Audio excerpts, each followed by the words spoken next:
જ્યાં સુધી માણસનું મન માણસનું કયું ન કરે ત્યાં સુધી માણસને ચિત્તની વૃત્તિ શાંત ન થાય.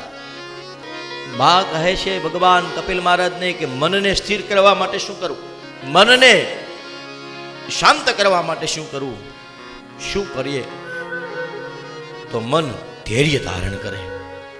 માત પરમ સત્ય પ્રશ્ન ગીરો છે કે મનથી જ માણસ મોક્ષને બાંધે, મનથી જ માણસ બંધનને પામે.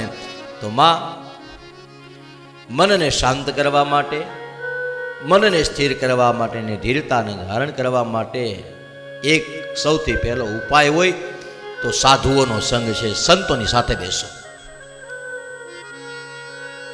માએ કીધું સંતોની હારે બેહું, પણ કળિયુગ છે, નક્કી કેમ થાય કોણ સંત કયો સાધુ સાચો છે, કોનું શરણ આપણો? કારણ કે કળિયુગ છે, અહીંયા પાખંડ હોય.